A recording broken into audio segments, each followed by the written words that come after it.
ನೀವು ಕೇಳಿ, ಹೆಣ್ಣು ಮಕ್ಕಳು ನಿಮ್ಮ ಮನೇಲಿ ನಿಮ್ಮ ಅಮ್ಮನನ್ನು ಕೇಳಿ, ಅಮ್ಮ ನಿನ್ ತುಂಬಾ ಚಿನ್ನ ಉಂಟಲ್ಲ ನನಗೆ ಅಂತ ಕೇಳಿದ್ರೆ ಅಮ್ಮ ಏನ್ ಹೇಳ್ತಾರೆ ಗೊತ್ತಾ? ಇರ್ಲಿ ಮಗ, ನಾನು ಇರುವ ತನಕಲ್ಲ, ನಾನ್ ಸತ್ ಮೇಲೆ ನಿನಗೆ ಅಲ್ವಾ ಅಂತಾಳೆ. ಯೋಚನೆ ಮಾಡಿ. ಯಾಕೆ? ನನ್ನ ಬದುಕಿನ ಏನ್ ಸಂಪಾದನೆ ಮಾಡಿದ್ರು ಮಗಳೇ ಅದು ನಿನಗಮ್ಮ, ನನಗೆ ಯಾಕೆ? ಇಂತಹ ತ್ಯಾಗದೊಂದಿಗೆ ನಿಮ್ಗೆ ಬದುಕು ಕೊಡುವ ನಿಮ್ಮ ಅಮ್ಮನ ಬಗ್ಗೆ ನಿಮ್ಗೆ ನೆನಪಾಗದೆ ಹೋದ್ರೆ ಅದಕ್ಕಿಂತ ದೊಡ್ಡ ಕೃತಜ್ಞತೆ ಏನಿದೆ ಮಕ್ಕಳೇ? ನೆನಪಿಟ್ಟುಕೊಳ್ಳಿ, ನಾಳೆ ಹೆಣ್ಣು ಮಕ್ಕಳು ನೀವು ಪ್ರಬುದ್ಧರಾಗ್ತೀರಿ, ನಿಮ್ಗೊಂದು ಮದ್ವೆ ಮಾಡಬೇಕು.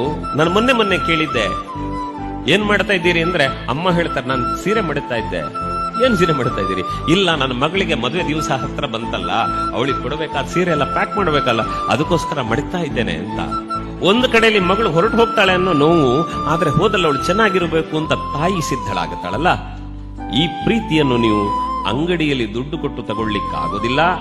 ನಿನ್ನನ್ನು ಜೀವನ ಪೂರ್ತಿ ಮಹಾರಾಣಿಯ ಹಾಗೆ ನೋಡ್ಕೊಳ್ತೇನೆ ಅಂತ ಹೇಳ್ತಾ ನಿಮ್ಮನ್ನು ಮಂಗ ಮಾಡುವ ಯಾವ ವ್ಯಕ್ತಿಗಳು ಜೀವನ ಪೂರ್ತಿ ನಿಮ್ಮನ್ನು ಸಾಕೋದಿಲ್ಲ. ನೆನಪಿರ್ಲಿ. ಹಾಗಾಗಿ ಅಮ್ಮನ ತ್ಯಾಗದ ಬಗೆಗೆ ನಿಮ್ಗೆ ಯಾವತ್ತೂ ವಿಸ್ಮೃತಿ ಬರಬಾರದು.